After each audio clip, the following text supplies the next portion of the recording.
Lusot na sa ikatlo at huling pagbasa ng Kamara ang House Bill No. 10439 o ang panukalang magkakaloob ng access sa medical cannabis. 177 mambabatas ang bumotong pabor, 9 naman ang hindi pabor at 9 din ang abstentions o hindi bumoto. Sa ilalim ng panukalang batas, papahintulutan ang paggamit ng cannabis o marijuana para sa medical purposes ng mga kwalipikadong pasyente. Masasabing kwalipikado ang pasyente na mayroong debilitating o panghihina at non-debilitating medical conditions. Ilan sa medical conditions na ginagamitan ng medical cannabis ay ang cancer, glaucoma, multiple sclerosis, damage to the nervous system of the spinal cord, epilepsy, post-traumatic disorder at iba pa.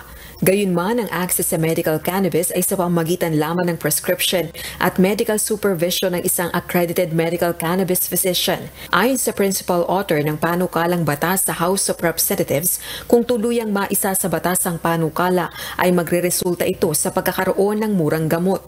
And we will make sure that the medical cannabis bill will result to a much more affordable medicines for some debilitating diseases and non-debilitating as well na pwedeng ma-access ng ating mga kababayan. Nakapailalim din sa panukalang batas ang paglikha ng Medical Cannabis Office o MCO na magpapatupad ng regulasyon sa paggamit ng medical cannabis at tiyakin ang accessibility nito. May mga ipinagbabawal naman sa ilalim ng panukala gaya ng hindi maaari ang importation, cultivation, manufacture, storage at distribution ng medical cannabis, mga produkto at derivative nito nang walang permit mula sa MCO. Hindi rin pwede ang pagbebenta o trading ng medical cannabis sa mga pasyente, doktor, drugstores, hospitals, clinics at medical facilities nang walang otoridad, lisensya o accreditation galing MCO. Ipinagbabawal din ng panukala ang pagtatanim at pagpapalago ng medical cannabis para sa research at development ng walang authority mula sa MCO. Bawal din ang prescription at administration ng medical marijuana ng non-accredited physician at iba pa.